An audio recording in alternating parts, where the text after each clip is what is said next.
I hold Jesus accountable too. Like that's a wild one. I want to hear that. I preached a whole message at my church called Holding Jesus Accountable. This encounter that Jesus had with this woman from a neighboring culture group with whom his culture group was at odds. She asked Jesus to heal her daughter, and he was like, nah, I can't do that. Would it look like me giving the children's bread to the dogs? So children, he talking about his culture group. Dogs, he talking about her culture group. Oh, wow. But that shows how even Jesus had to mature. And she says, but even the dogs can eat from the crumbs of the table that fall on the ground. And then he was like, you know what, you right. And it was in that moment, what I appreciate about that. Poetry, got that. I'm sorry. Because he was like, bitch, you right. Here. Like, that's right. That's basically what he said. To me, that was a beautiful example of Jesus being held accountable. What if we who say we follow Jesus were committed to being held accountable like Jesus was, so that when we do mess up, we say, oh, you know what? You right. I messed up. Let me course correct. If we always got to have this image of a perfect Jesus who never messes up and we're supposed to be like him, then we'll just deny when we mess up because we're trying to be like Jesus and he never messed up. But what if we tell people about a Jesus who took accountability when he messed up? Can I ask?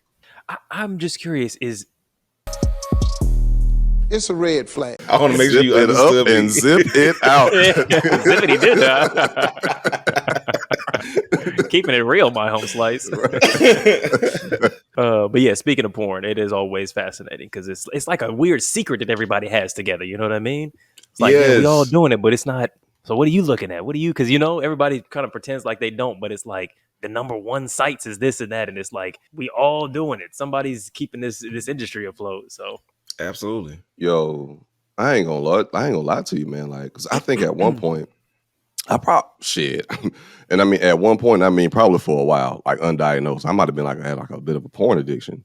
Undiagnosed. And it kind of, started to get like a little bit tired of it. It was like, oh, I done seen this, this ain't doing nothing for me. So I just started like looking up all sorts of just started looking up just going down all sorts of rabbit holes. Amputee. Bondage. Of course, yeah. Dick and ball torture and shit. Just a little bit of TS stuff. I don't know. Kristian, don't look at us like that. Don't look at us like that. Why he got the Malcolm? Right. Did y'all enjoy what y'all saw? Yeah. Shay, it was doing something. I might like this. I don't know. I think that's actually cool to explore as long as ain't nobody getting harmed. I mean, explore and figure out what you like. Because I think there's stuff out there that we don't know how we feel about it because we never explored it. So like exploring it ain't about to hurt nobody. I don't want to discover though. I get that. What if you fall in love with some shit that's like, oh man, this is goddamn. Now I got this weird niche that I gotta start buying equipment and stuff. Like, what if you fall in love with financial domination, but you broke? Like, that's not gonna fuck my whole life up because I found that the one thing I love. It's like, it's balance. Like, just be a pay pig, but you ain't got no money. Like, oh man, you can't jump off the cliff. Like, balance. Yeah, within reason. You gotta find some budget friendly, OnlyFans girls or something like that. Yeah, I'm a pay hamster. And she, she like when the coins sound goes off, it's literal change. Yeah, you know what I'm saying? Just shit that you found on your couch. We're making it hail. Right. Only change. Ooh, thank you, broke boy 91. 91 cent. Jingle, jingle, jingle, jingle. Oh God. Yeah, some things I don't want to find out about myself, honestly. But your general stance, I totally agree. I think that, even at the most depraved, as long as no one is being harmed, porn is like, that's probably a wonderful thing to find out about yourself. And I feel like low key, I've listened to some podcasts from like the Kink community and how they talked about how like the Me Too movement basically started there, essentially. Like, or they kind of had a Me Too movement kind of prior to mainstream. Mm-hmm. And it's interesting to hear a lot of people in that community talk because shit is so extreme, shit is more explicit, and there's less, I guess, shame because everybody's in leather, everybody's in chaps, everybody's, the red lights is on in the fucking warehouse, so everybody is together in it. So you kind of have to be more mindful about shit and be like, yeah, look, we all into some weird shit, so let's make sure that everybody's happy and having a good time because we about to get reckless, Yeah. I know people who felt safer in those communities in that church. Oh yeah, I could totally believe that. I mean, I could totally see that because I mean, like, you got to think, and this is like negative stereotype that church people have is being very judgmental. Mm-hmm. And lightweight been earned. Yeah. Not even lightweight, like heavyweight. I just wanted to be kind. It is accurate. Yeah, we want to get benefit of the doubt, but Kristian is like, look. Yeah, but yeah, like I can definitely. That's easy to understand because oftentimes you'll find that the heathens are more understanding, more down to earth, more relatable, non-hypocritical people, other than like the stereotypical person in the church, because they're trying to live up to this grandiose thing of being holy. And oh no, I don't like that. Oh no, I would never cheat on my wife. Goddamn, pastor himself is whatever. I could never do it. Oh, that's not God. They pull a bookshelf out from the shelf, and the whole bookshelf go back, and they got a crazy ass dungeon, and it's like, God damn, really, pastor? Why was you even doing all this lying? I mean, agreed. Agreed. It breeds elitism. The doctrine breeds, because like we got to be set apart from everybody else. So we're set apart from them by the rules that we keep, even though you're doing the same shit. And that is some bullshit. And you know what? On that note, welcome everybody to Waving the Red Flag Podcast, the #1 dating and kink acceptance podcast in the universe. It's your boy Josh. It's Eddy. We got a fan favorite in here tonight, Kristian A. Smith. Pastor Kristian A. Smith. Let me put some respect on your name, my brother. Coming down from Atlanta, Georgia, bringing in the sheets, approaching you from 10 toes down, eye to eye. Yes, sir. Not on no hypocrisy type shit. All right. Only on some theology shit. This is a very real brother bringing you the word, and we are so happy that you are here tonight with us. Give it up for him. Thank you. Chat style. Thank you, Kristian. Thank you. That's like the best introduction I've had. Hey, Can man, we record that? I'm gonna take that on the road. Just play it at the beginning of every sermon. Is just us two on the fucking Absolutely. Hercules. I'm gonna send it to him as a digital file. Like, play this before I get up to preach. Thank you. If you don't mind, like his walk-on song. And then it's I ain't got no panties in the back playing underneath it, and he walk out like Tyson. Pull the panties off. Pull the panties off. It's the pastor. It's the theologian. You love to hate. That's crazy. Weighing in at 100, whatever. Yo, Kristian, you got to go back and listen to. You got to go back and listen to Vice Versa by Pastor Troy. This shit gonna hit different when you hear the word. Society done made me a fool, motherfucker. And 16 shots, leaving them pussies taking cover. Like he would go from the Bible to guns and bullets real quick. That tracks. Pretty much. Yeah, I mean that's common. People going from Bible to guns and bullets. Like, look at the state of Christianity in the Western culture today. Yo, what level? I feel like there's so many levels to that comment. Like, what thing are you referring to? Are we talking about like war? Are we talking about like rap? Are we talking about like the everyday person's culture? Are we talking about like holy war? Like, or just all of it?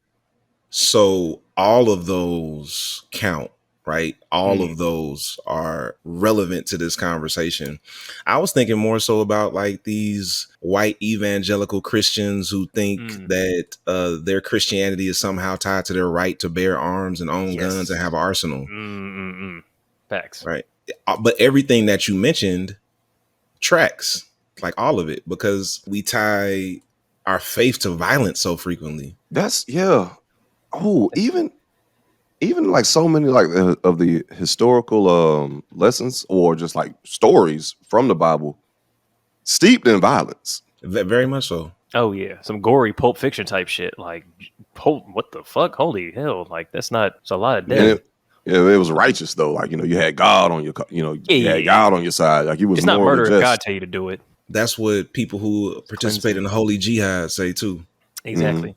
If it's a Christian, then it's righteous.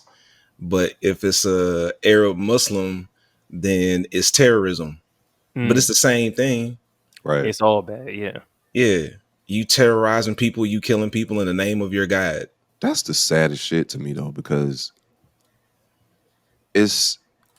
I don't quite understand how people can like be such sheeps in a sense to where like they'll just believe anything just because like it's said over a loud mic, a TV, the radio.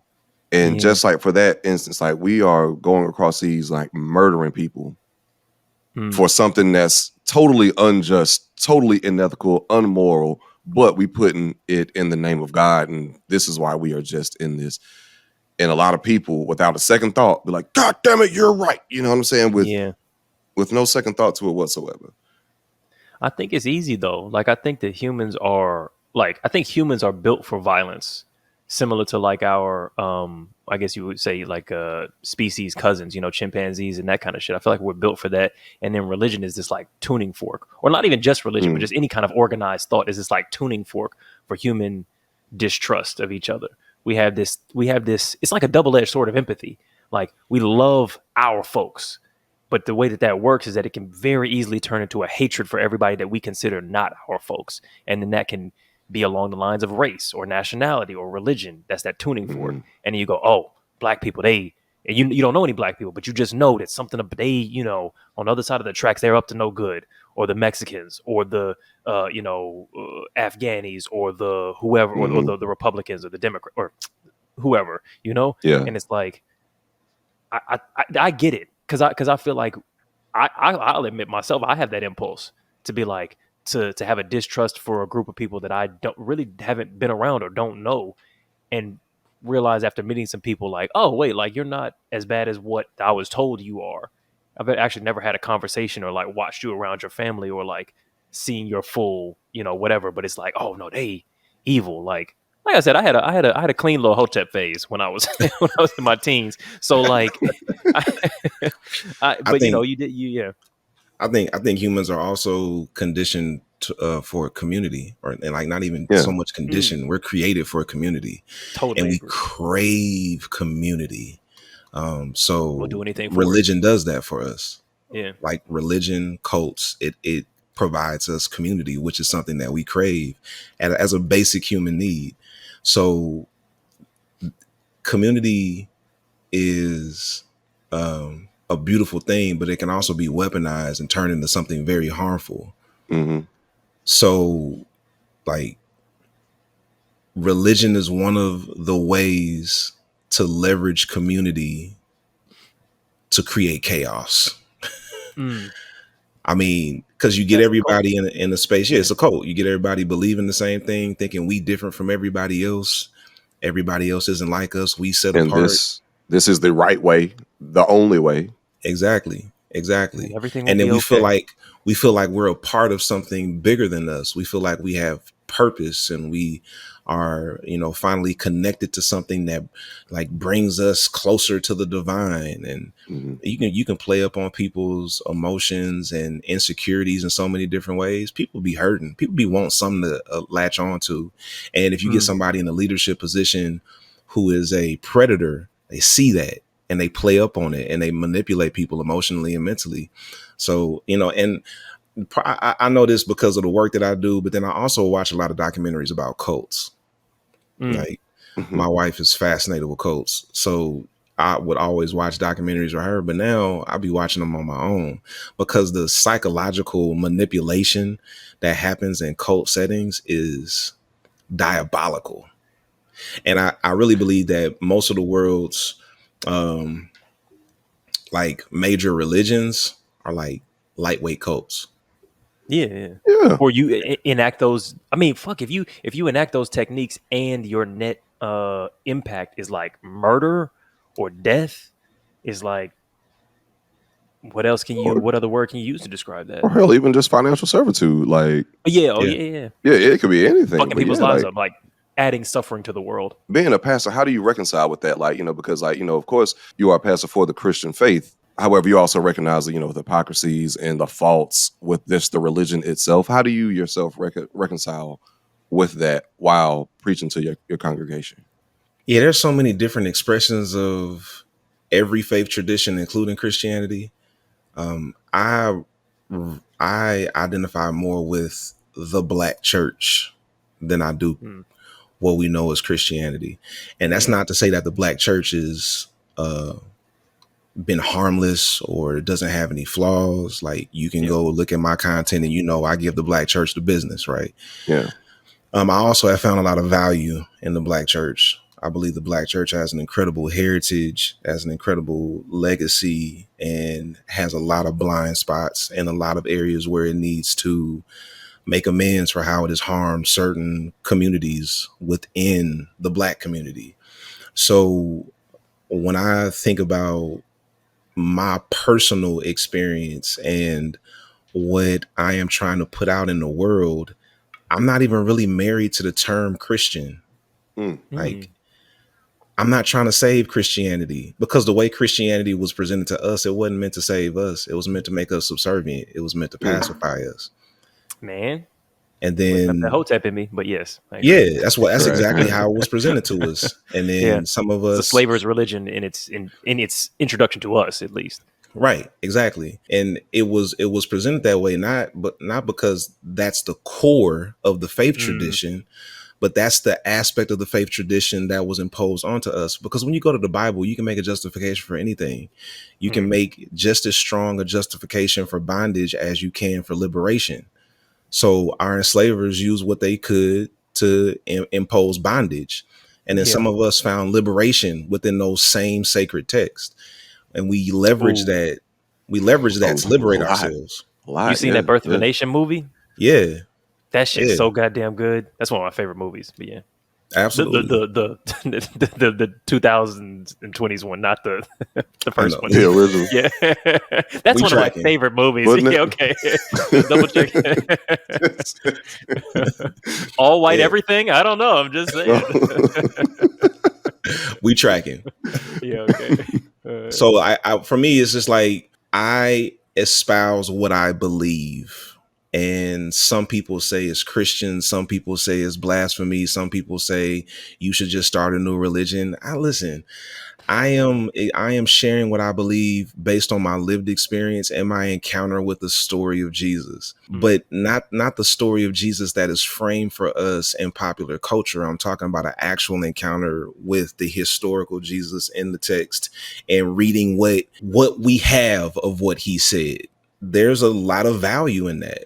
Yeah. So that's how I roll. And even with that, I hold Jesus accountable too. Like, I don't. Oh, interesting. No. That's a wild one. I want to hear that, but sorry, that's just yeah. I preached a whole message at my church called "Holding Jesus Accountable." When in this encounter that Jesus had with this woman from a neighboring culture group with whom his culture group was at odds, right? So they were at odds with each other, and she asked Jesus to heal her daughter, and he was like, "Nah, I can't do that." Like, what it looked like me giving the children's bread to the dogs. So children, he talking about his culture group. Dogs, he talking about her culture group. Oh, wow. So he called this woman a dog. Now, in the cultural context of it, it was more of an ethnic slur than it was like him calling her a bitch. But it was an ethnic slur. But still, I mean, yeah. I mean, same difference. Yeah, it still hits. It's still right. But that shows how even Jesus had to mature. And she says, but even the dogs can eat from the crumbs of the table that fall on the ground. And then he was like, you know what, you right. And it was in that moment, what I appreciate about that poetry. Got that?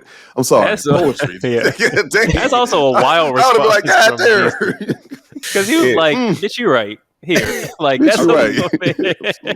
That's basically what he said. Yeah, and to me, that was a beautiful example of Jesus being held accountable.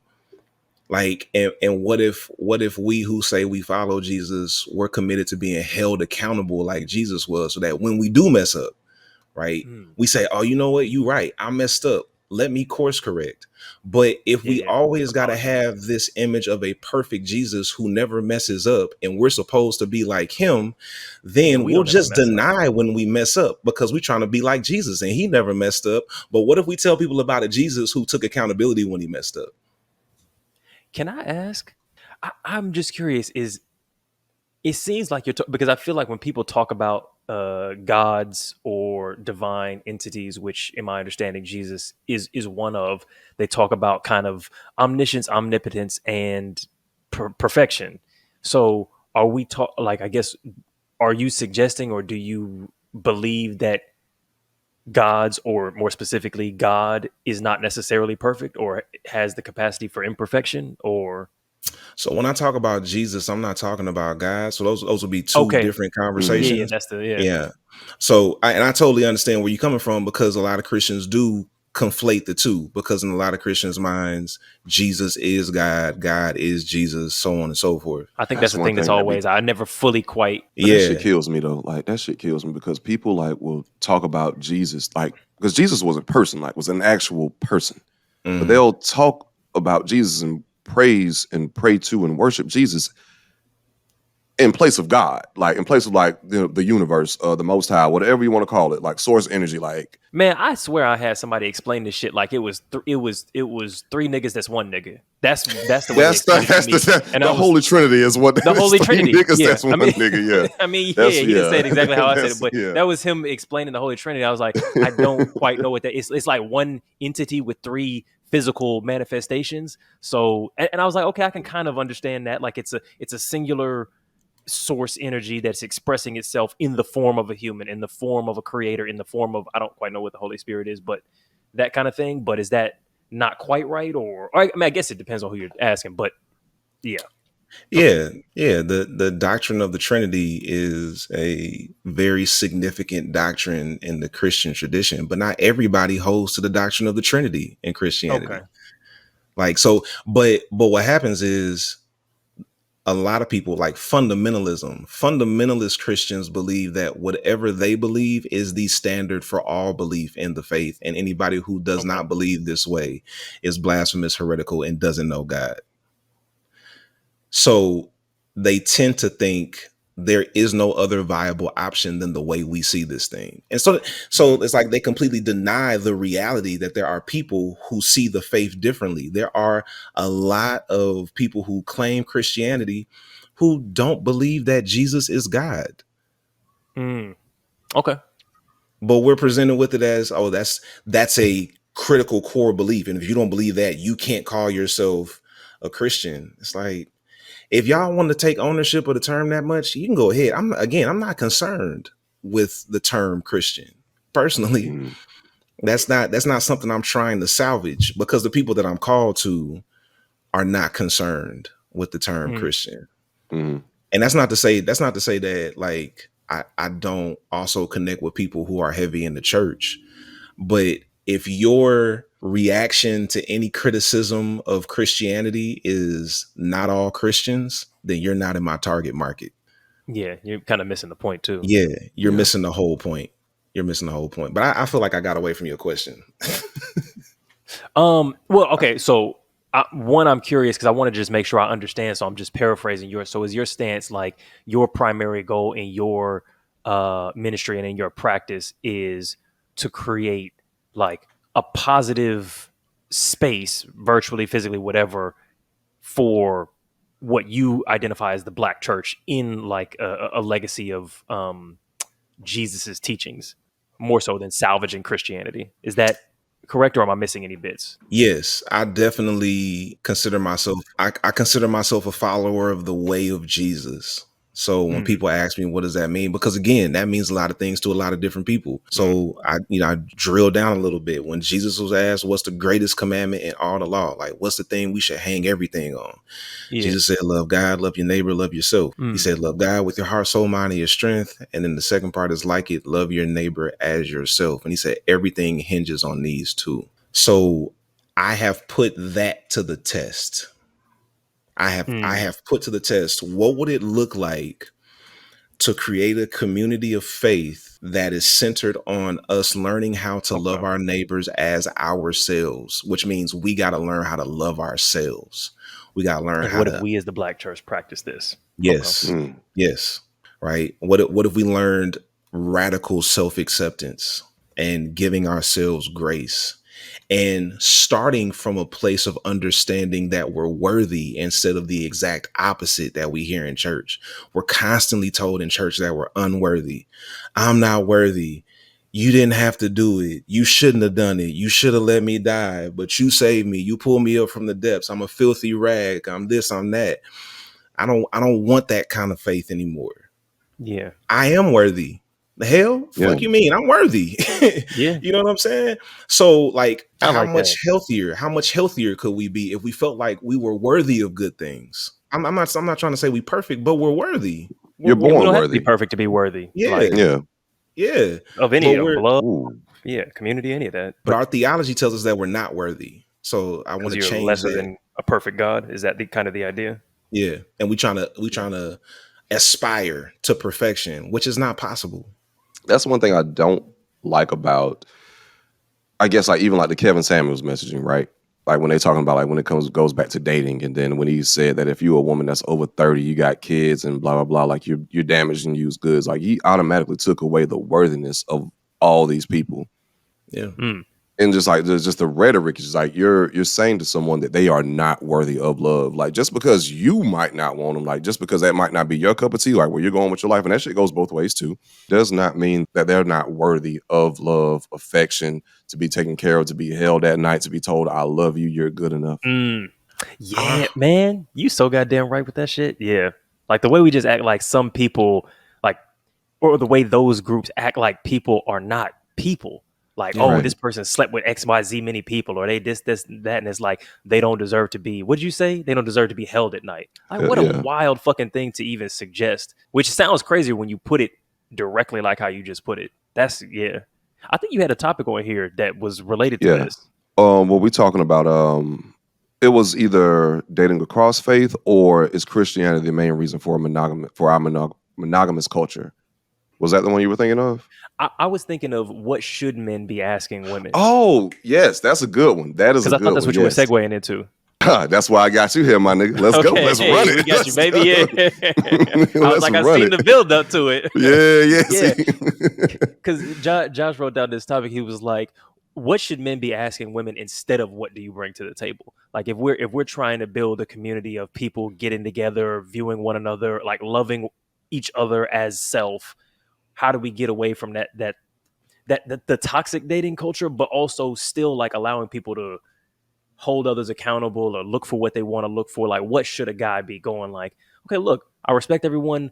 Here's what I'm looking for. Here's what I want to know about a partner without all that judgment and vitriol and hatred and misogyny and shit. Yeah, it's like I hate the language of what do you bring to the table in a relationship because it's so transactional. I agree.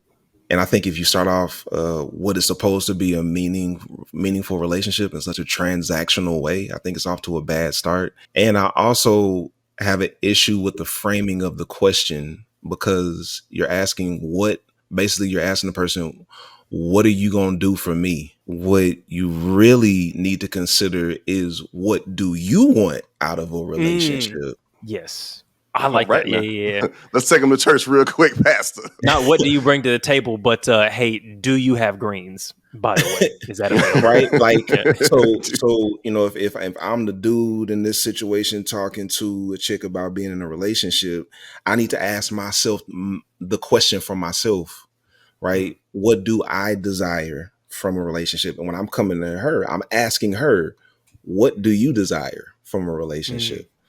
But in order for us to have this conversation, I have to get in touch with my own needs. Yeah.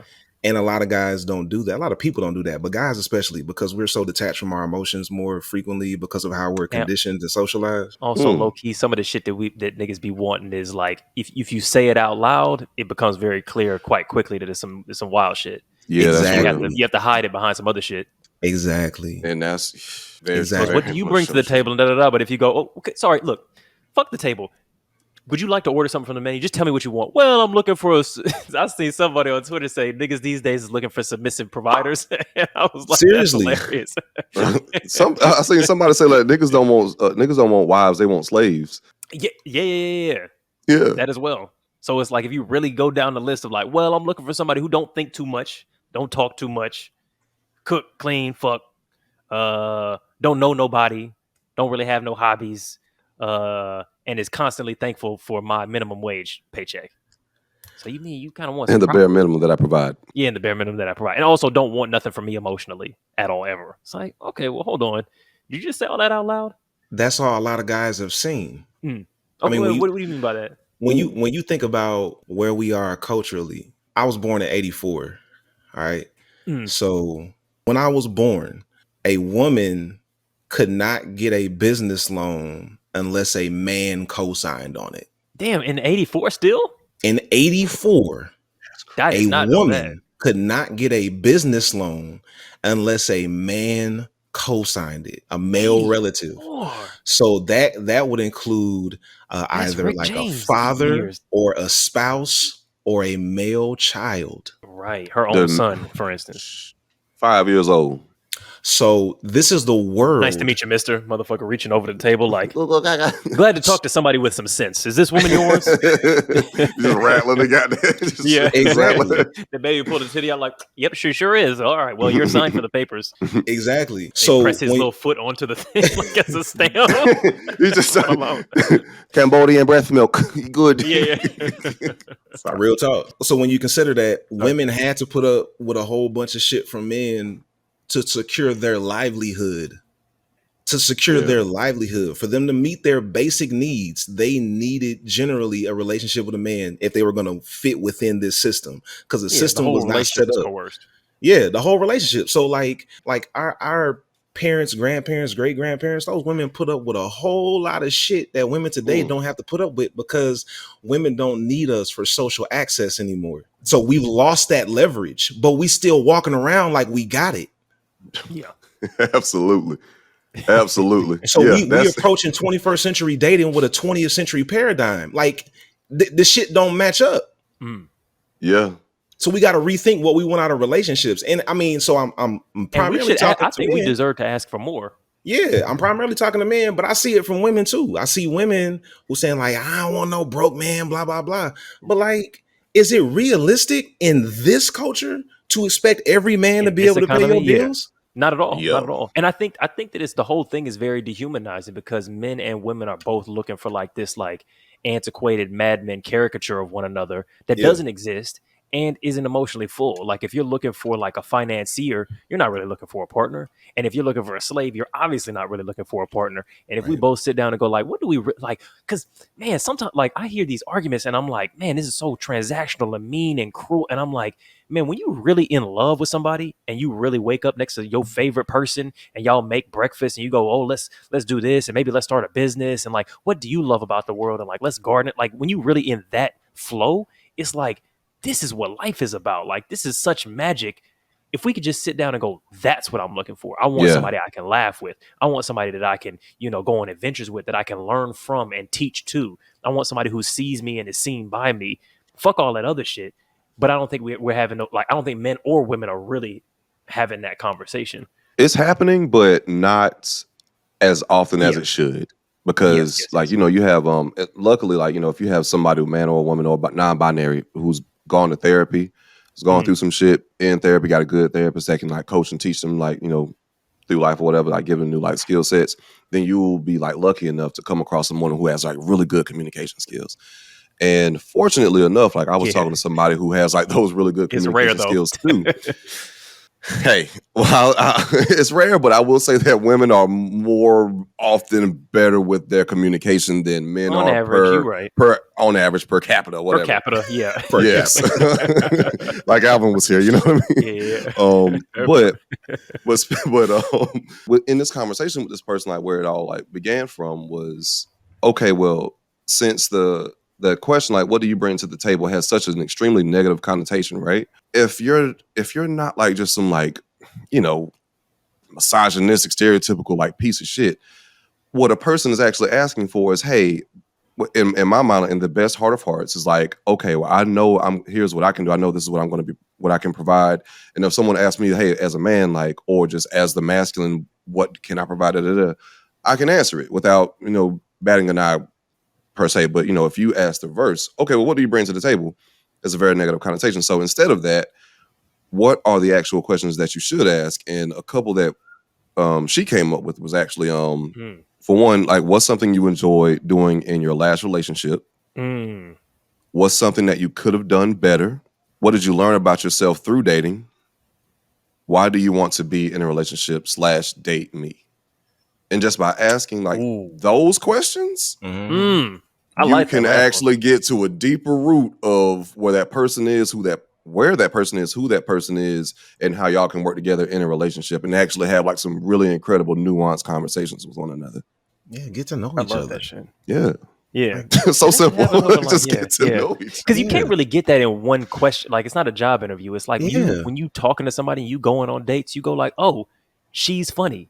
Like, oh, she's outdoorsy. She liked to paint. She's super. There's another thing. Like when you interact with sort of being specific, I guess, you interact with a woman, you start to see how she treats other people in her lives. And you're like, damn, she's really down for her homegirls. She's really down for her siblings. She's protective of people. She, buys gifts for people. She's thoughtful. And you see all of that. And it's like, oh, that's what she's bringing to the table. But that takes time it's not an interview. You're not going like, oh, well, how do you treat, you're going, you see how they move, Mm-hmm. Exactly. Get to know people. Yeah. But those are all good ass questions. Yeah. A lot of folk ain't trying to get to know people. They just trying to get to know what they can get out of people. Trying to get to know them draws. Yeah. What kind of panties you got on right now, girl? They see through. Ain't got no panties on. Ooh, on the dance floor. That was a good one. My niggas. Let's go. Pull them panties off. Pull them panties off.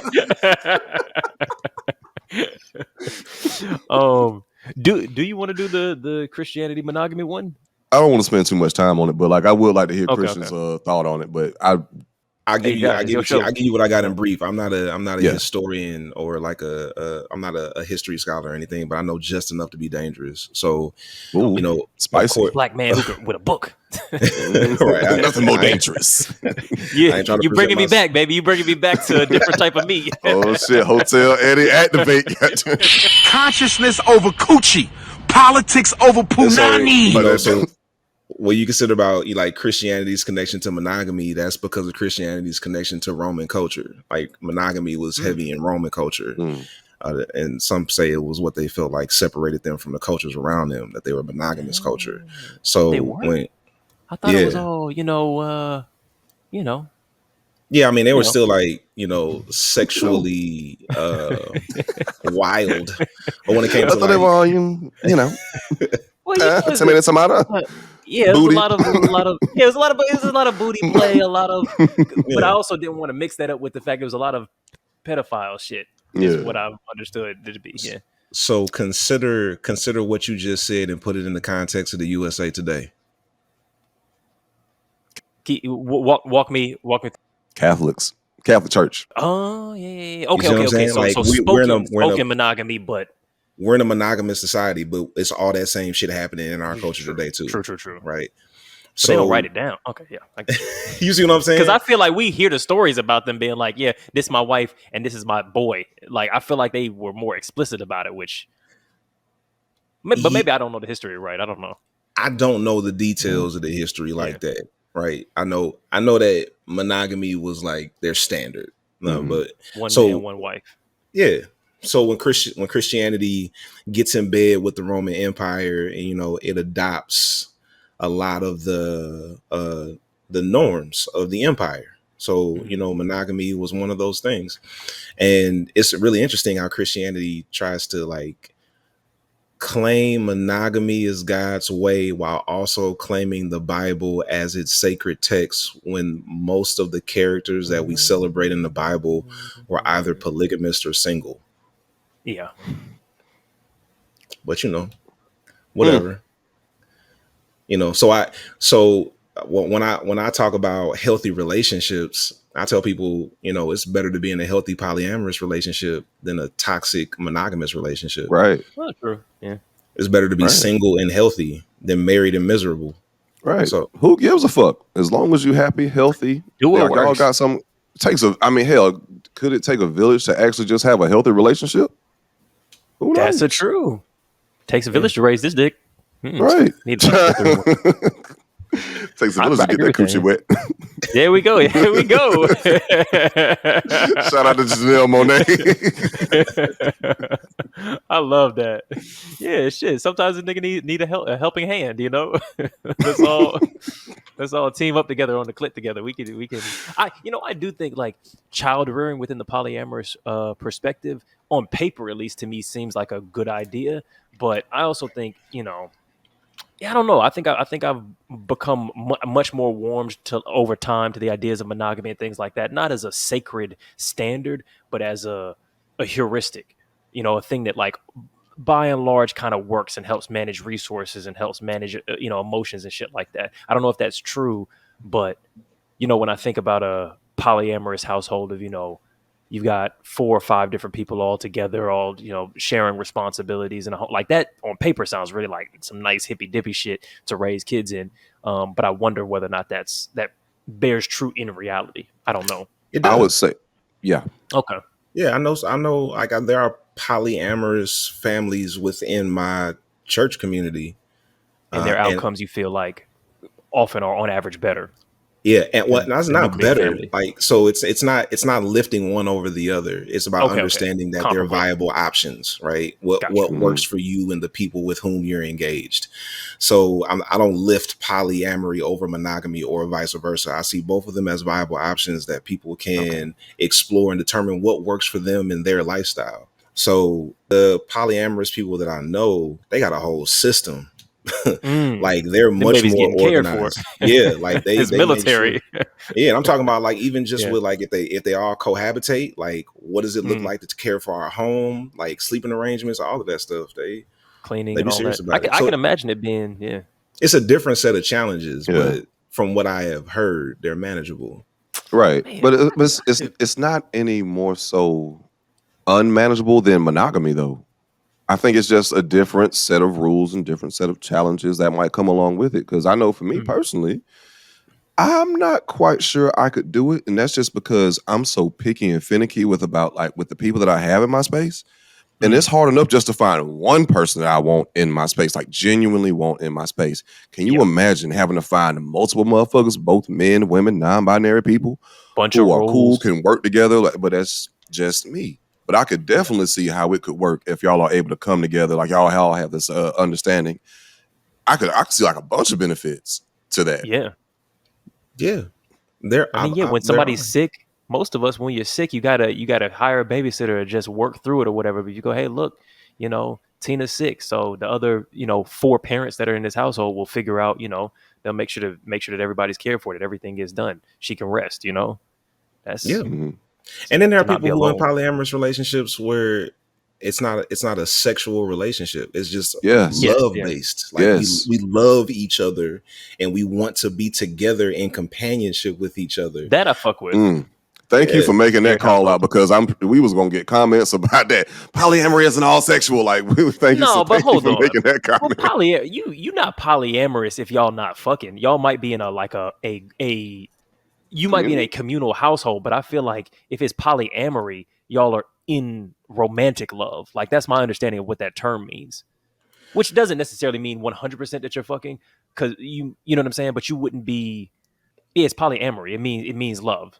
So I think we can say what we're saying, but like there's also communal living that isn't based on romantic love. It's important to just make the call out that it's not always sexual based, because I actually do know a person in real life who is, on the poly side, but it's not just all fucking. It's more communal.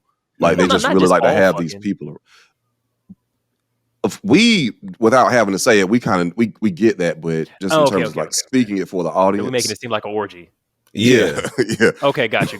Yeah. I mean, monogamy ain't all just fucking either. You know what I mean? Like, it's probably not even mostly fucking. It's So that's listen. You got monogamous relationships where there's no sex happening in the relationship. Like they just cohabitate. They sleep in separate rooms. Like that's real. That happens in real time. Been there before. Yeah.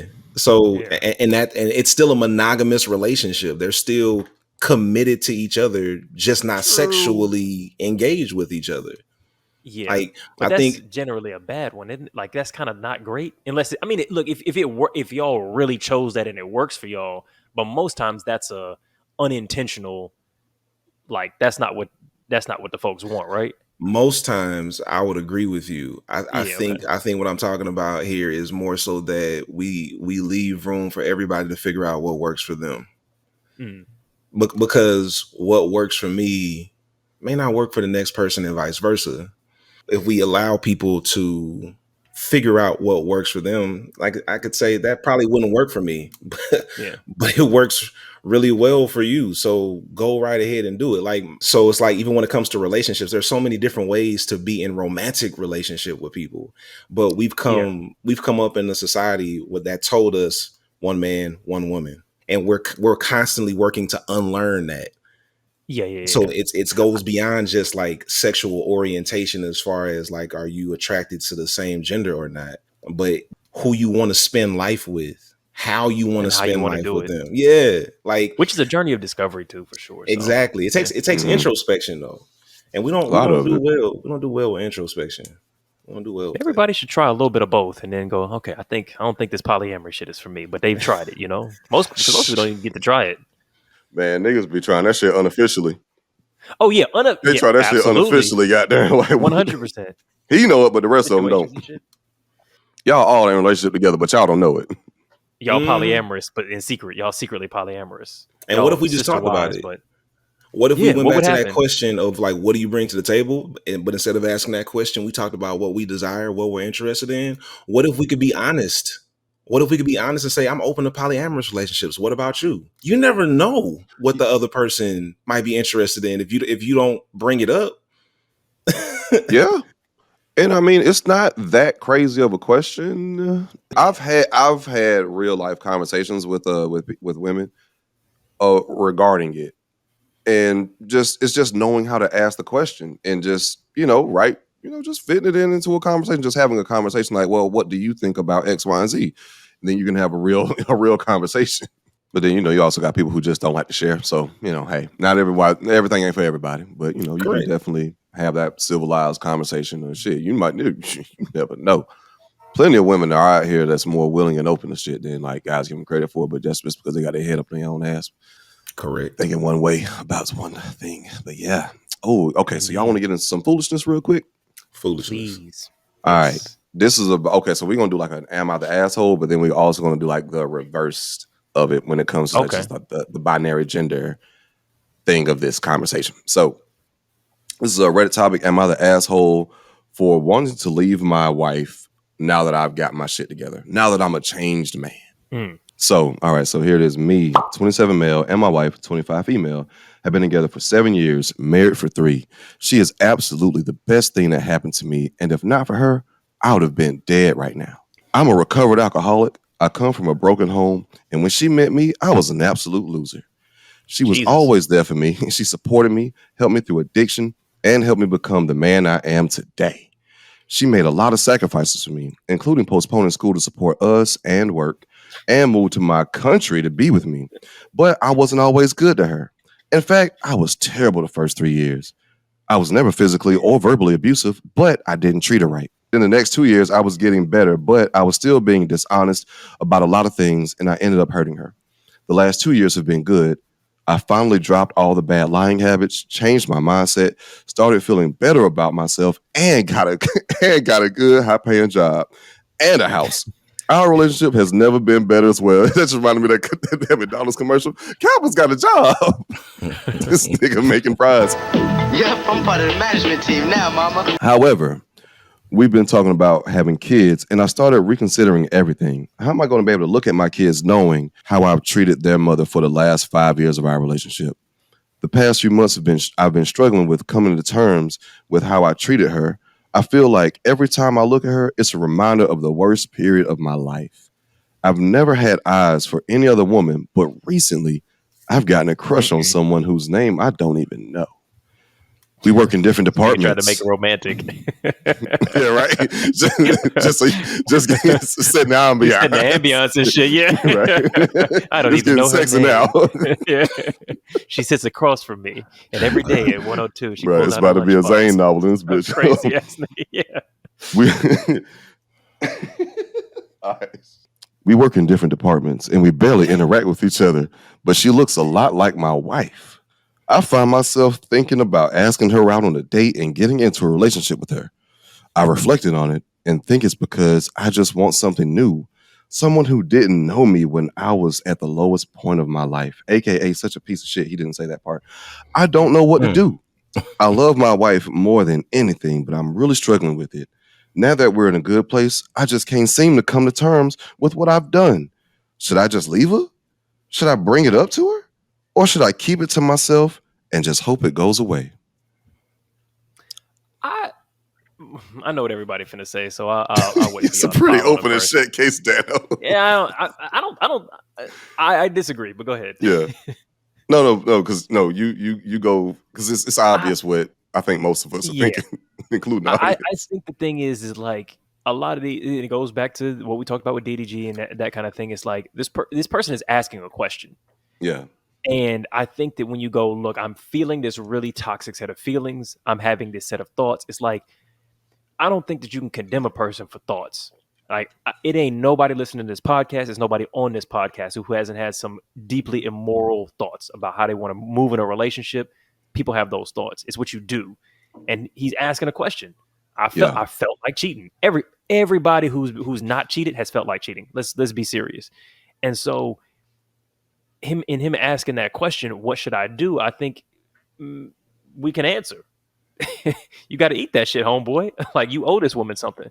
And so you got to deal with that, whether that's therapy, whether that's, biting your tongue a little bit and working through it. I would say on your own. Like, because he asked whether or not he should tell her, whether or not he should break up with her. Hell no. And I would say absolutely not. Neither of those things. Unless he genuinely feels that he cannot make himself be a good partner for her. But it sounds like he has managed to do so. So the answer is like, yeah, you live with that. That's your pain. Like, you have to deal with the guilt of the piece of shit that you were, not her. Yeah. If you got to work through that. Exactly. You did it. So this is your comeuppance. And if anything, maybe you can take some consolation in realizing that now you get to pay her back for how bad you were by you eating that guilt. That's an opportunity for you to continue to be a good partner by not making your bullshit behavior from the past her future problem. So, or just shut the fuck up, essentially, and deal with that. So I think it's fine the things that he's feeling. I think that, because I've talked about that before on the pod, like, I think that we feel that kind of, we don't like being seen for the person that we used to be. And sometimes the people that we're with remind us of how bad we were. Yeah, bruh, deal with that. That's it. Kristian, what you got? Tripping, huh? Go for it, Pastor. Shit. Woo! I feel like he's asking, a whole lot of wrong. I feel like he's asking, how can I be a piece of shit without looking like a piece of shit? I agree. So I think I totally understand what you're saying about having immoral thoughts and the whole nine, like guilt and all of that stuff. I just feel like this was a carefully crafted, manipulative, type of appeal to get people to give him a pass on what he's trying to do. Because here's my thing. Like, I understand outgrowing someone or realizing you don't want to be with someone who cared for you during a very terrible time in your life. Because, hey, if I'm at the lowest point in my life and somebody comes to offer me help, I'm gonna take that help. Right. And then, because I'm at a low point, I don't even know who I am. I can't even. So, that might be a situation where he got into the relationship with the person based on what they were doing for him when he didn't even know who he was. And then, like he said, he's come up, but he gives all this credit. It's like he built this case up in the beginning almost to his own detriment, because he builds this case up about how amazing she is and how he wouldn't be alive if it wasn't for her.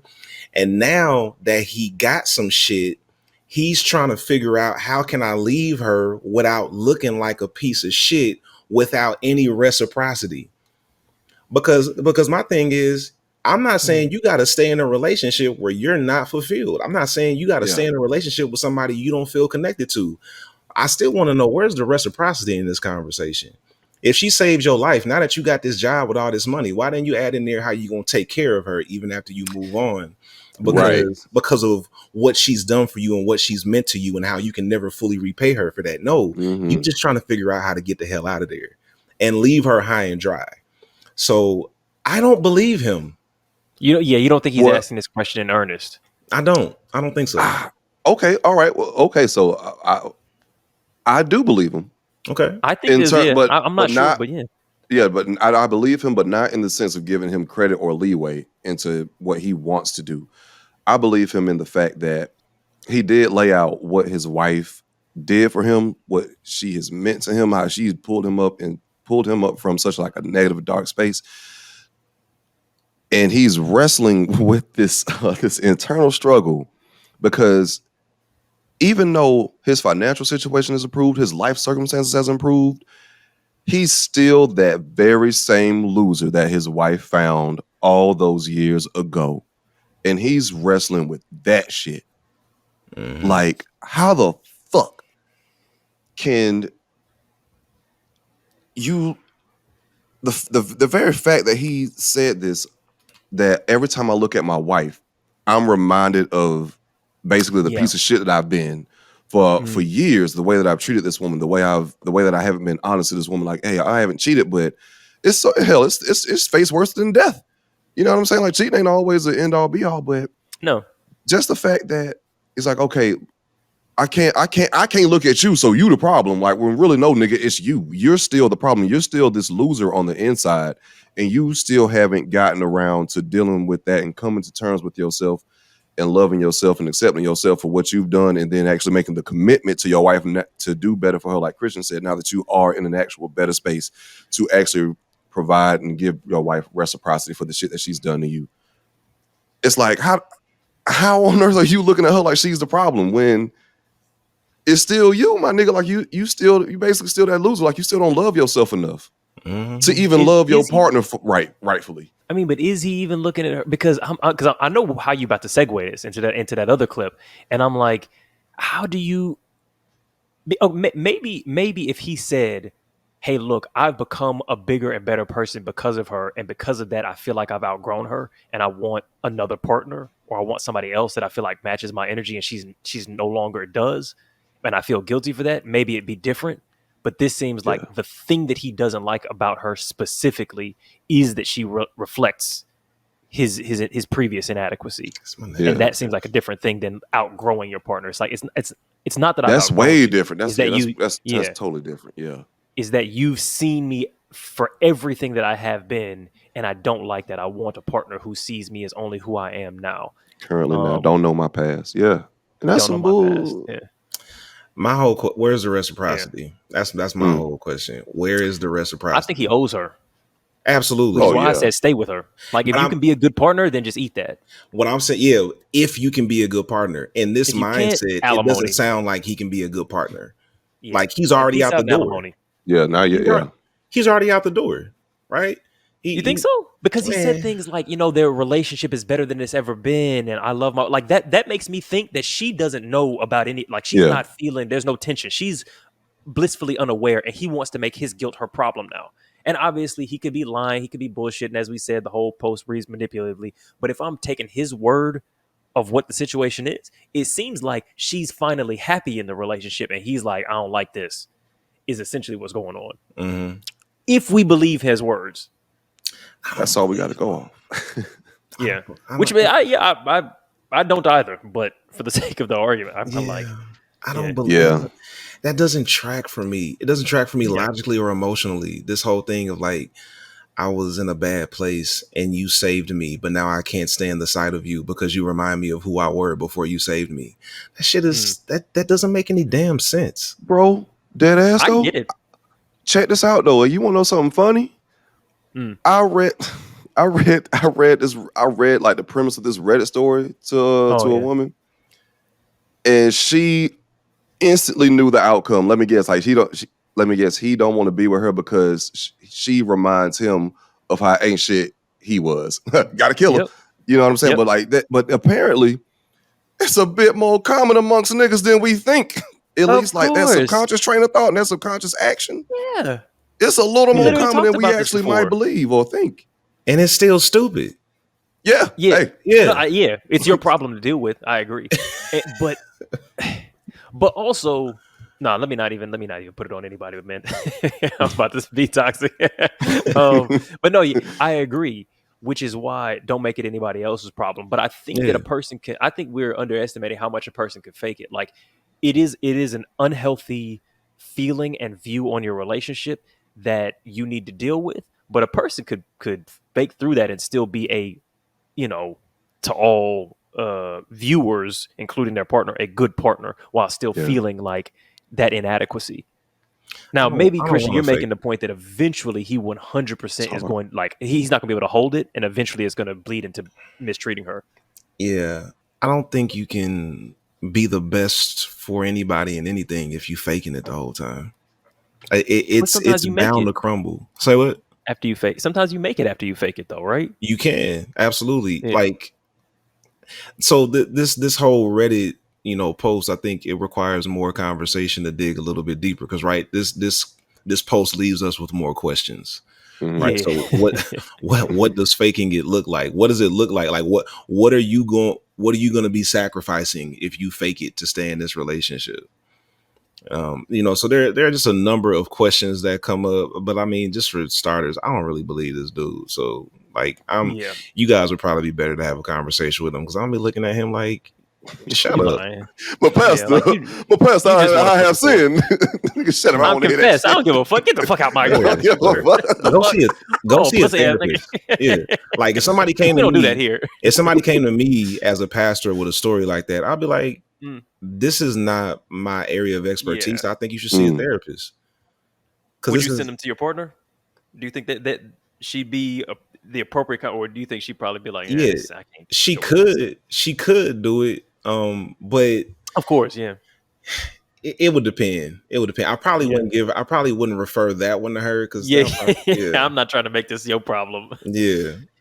I also, Rob, take a little bit of bail away from him too, because I think the thing that we look for, because we've done lots of Am I the Assholes with people being just psychopathic with their like assessments of their relationship, and I think the thing that's missing from that readout to me is a sense of guilt. Like there's a little bit, but there's not enough of him being like, and I feel bad about the fact that I want to fuck my coworker. I feel bad about the fact that I want to leave her. I feel bad about what it would do to her if I, wasted all her life like that. And it's so crazy that the coworker reminds him of his wife. Like he wants to fuck the coworker because it reminds him of his wife, but it's not his wife. Yeah, because it's a version of his wife that's unencumbered by his bullshit from before. Yeah. So it's real wild. Go see a therapist and deal with your shit. Yeah, absolutely. Because you projecting your shit on the other people. Absolutely. All right. So we got enough time to do one more, like to do like kind of the end. To do just the other half. Yeah, I would say. Do like the other half. 10. Yeah. All right, that's a bet. Yeah, we can do it. Do you have a way where we can like pull up the video?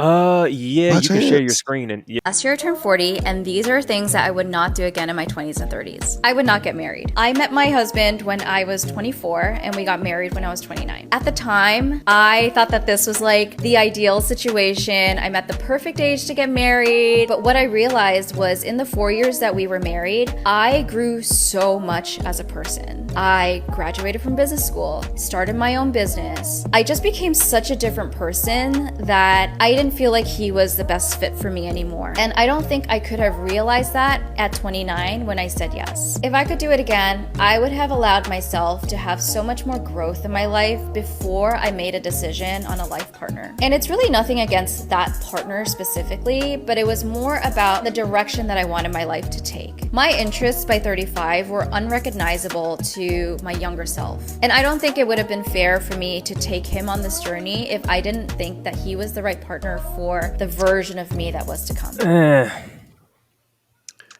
That sounds really sweet. It sounds so sweet. She got the music in the background. Yeah. Like the nice ambiance in the background. She got the neutral tones on.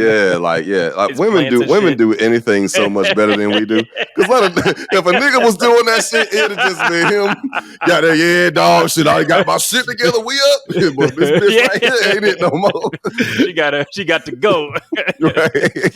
She's like, and nothing against him, but she made it about a journey, like, and I'm not saying that I even fully disagree with her stance, but just the way she like laid it on, of like, not only is this a neutral stance, like, really, he should be thanking me for leaving. Like, it would be unfair to him to take this nigga along. How could I do such a thing to somebody else when I'm not feeling it no more?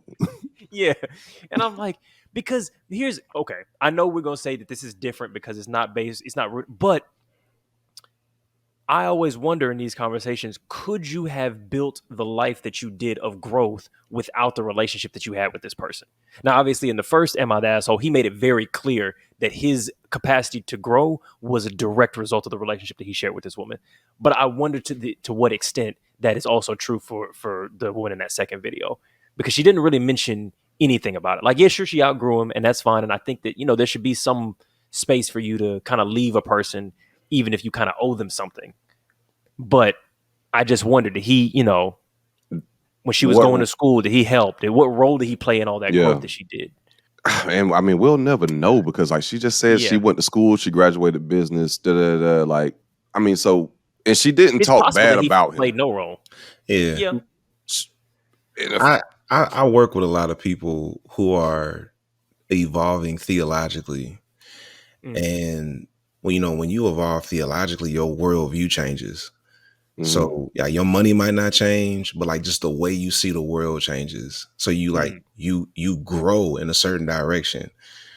And I know a lot of people who have grown in that direction and their partners did not. Yeah. And it became unbearable, not because like their partner changed, but because they changed. They changed how they see the world for a healthier version of themselves. And their partner was like, nah, I'm comfortable here. Like that stuff you doing is blasphemous. That stuff you doing is heretical. And the person is like, yeah, but I'm free. I don't feel bound by all these rules, and I don't feel bound by all this shame and all of this guilt. And I can never going back to being bound by that shame and guilt.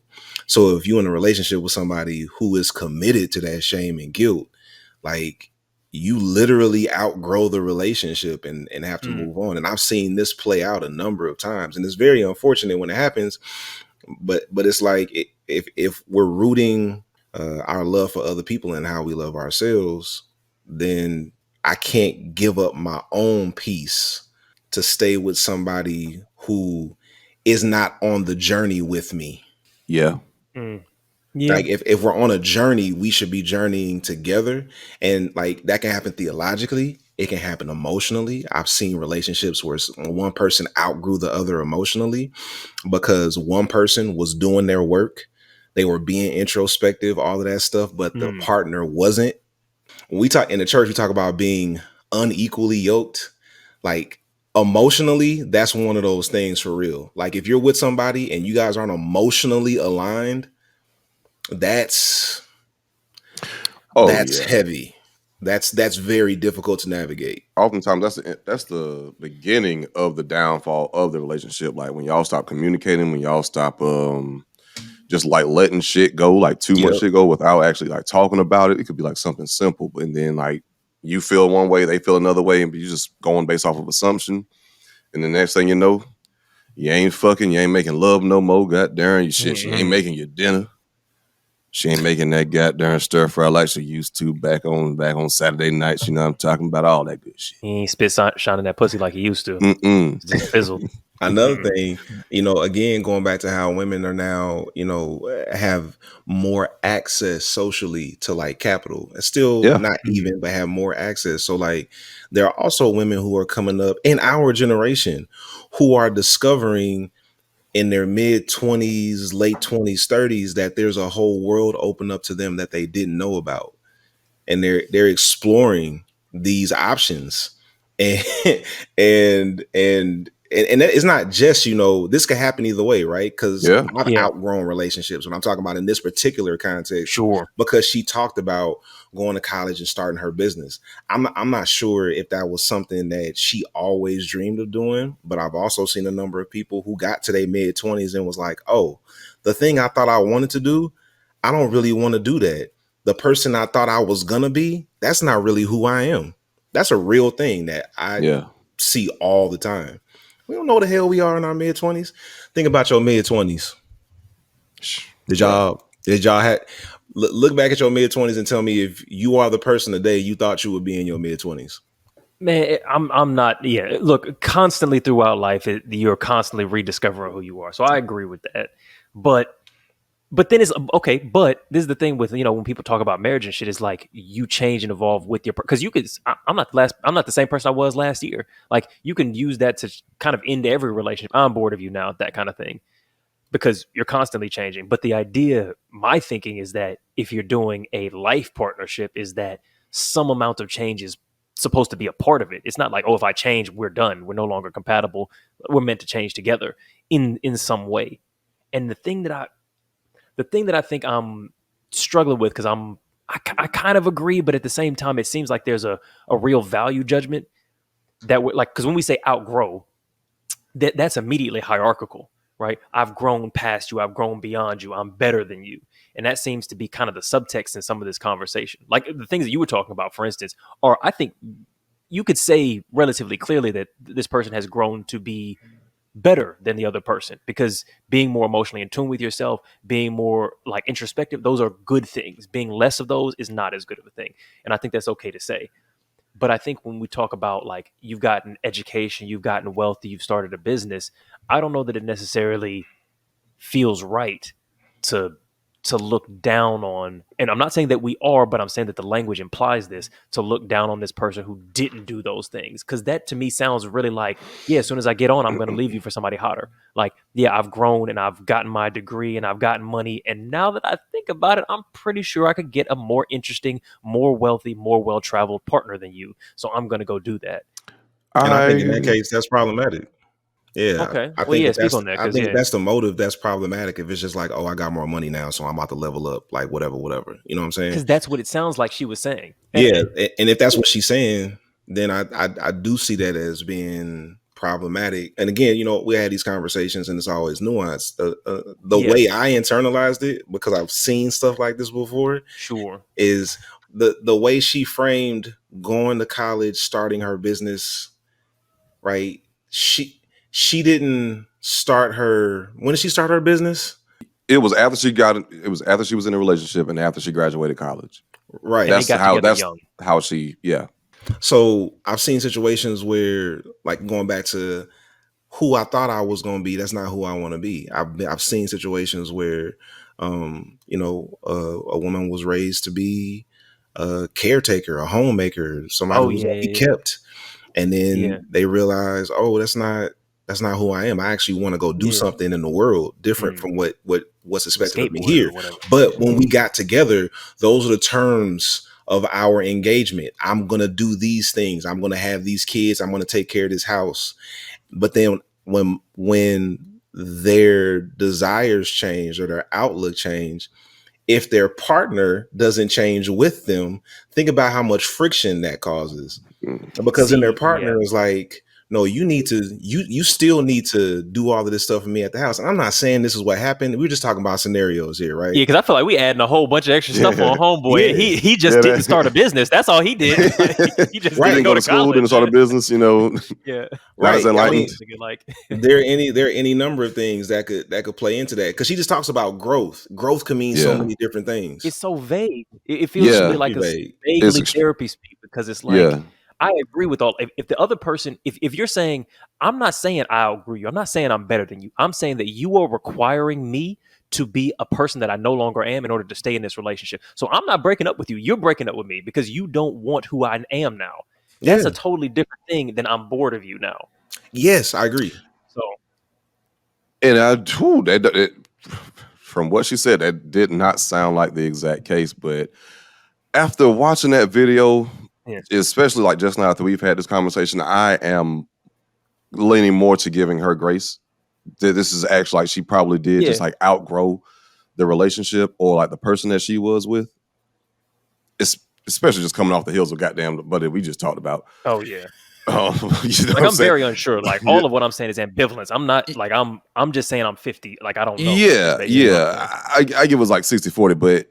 And I mean, hell, it could also be like the background music she had going on too. Like it's very clean and polished, but it just seems like there's actually like goddamn, because we all are very much so in the dark on what this person's actually doing, what they haven't done, what they have done, what they have provided to her. But she seems like, okay, well, oh my God, like this is where I'm at right now. This is where I'm at mentally, but this person isn't going to be able to keep up with how I see my life tracking right now. And I've outgrown, you know, hey, I can understand it. It sucks. It sucks. Like, you always feel like shit. If you feel, you know, you feel bad, but you know, you got to do what you got to do, because like they say, it's not fair to that person too to just kind of like bring them along, because then you're just gonna be a bitch or you're just gonna be a dick to them. You don't have to be though. That was the point that we made before. You're gonna start resenting them though, which would then lead that's a you choice. Like you can, I don't think you can blame another person for your toxic behavior. You know what I'm saying? Like, oh man, look, if you stayed around, I'm gonna be a piece of shit. So you got. But that's the thing, though. But that's the choice, though. Either stay or leave. And if you know you're gonna not be cool with this, you gotta leave. And that's exactly what she did. But then that still makes you a piece of shit. Like it makes you've chosen. But you'll take that on the chin. You'll take that on the goddamn chin. You know what I'm saying? Take it on the chin. If you go, hey, look, I know that there's two bad options. I'm a piece of shit either way. I'm gonna take the one that harms you less. Cool. But don't pretend like you're not a piece of shit in this situation. Oh, you yeah, absolutely. With your relationship. You got bored with somebody who was your day one. Y'all had all these experiences. You built up a life together. Then you realize this motherfucker's boring. They don't know no geography. They ain't read no goddamn books. They don't know nothing about. They don't have no philosophical thoughts about nothing. They want to talk about the same 3 topics we've been talked about for forever. I want some new interesting dick in my life. Okay, cool. You move on. I get it. But Eddie always relate everything back to dick and sex. Because that's what it is. Come on. He said all this high intellectual shit. I want some new dick in my life. Hey, look, man, my dick is well read, so I'm not impacted by this. I got a degree and I want some new dick. That's how that shit works. That's exactly what I'm saying. It all boils down to that because educated dick hit different. I'm sorry. I've seen it. The dick that I was given, pre and post education is different. It's not the same. You done had educated and tired dick. That PhD dick might be tired, bro. Yeah, it's true. True. It depends how old you are. It depends. But it depends how old you are. But generally speaking, I think same age, educated dick versus uneducated dick. Educated dick is hitting better. Oh shit! You know what? On that note, we just gonna end it on that. We just gonna end it on that. I think that's a good spot. So, thank you, Pastor, for coming through as always. Thank you. I'm gonna give you a chance to speak your piece, Pastor. But if you see Jesus calling someone that needs help a dog, you might be seeing a red flag. If you simply faking the funk in your relationship and you want to leave your person now that they have pulled you up from the shackles of poverty, it might be you that's waving a red flag. Everybody, good people, it's been Waving the Red Flag podcast. It's been Josh. It's been Eddie. It's been Kristian replacing Alvin because he's out actually growing trees back in the Amazon rainforest because, he understood and did the calculations that was actually going to help with the wildfires going on in California and the rest of the United States. So he'll be back next week. But he's fixing everybody's problems. Yes, indeed. Fixing everyone's problems as he always does. And so, yes, please follow us on our social medias. Click that like, subscribe button, comment, click the notification bell.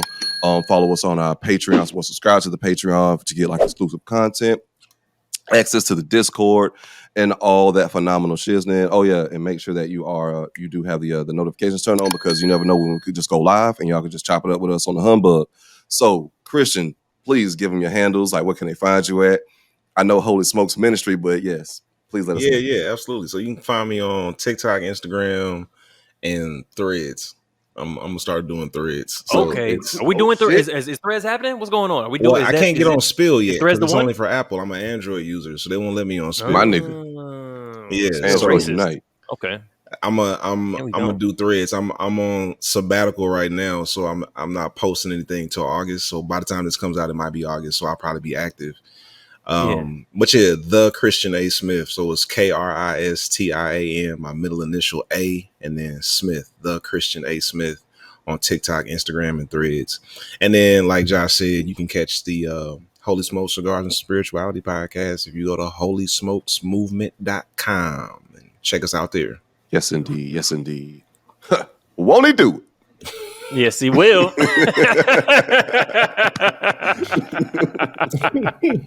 Yeah, y'all go ahead and check out Kristian. He's an incredibly dope pastor. You know what I'm saying? Yeah, so please go ahead and check him out. Asking incredible questions, yeah. All right. Peace. Appreciate y'all. Absolutely. It's a red flag.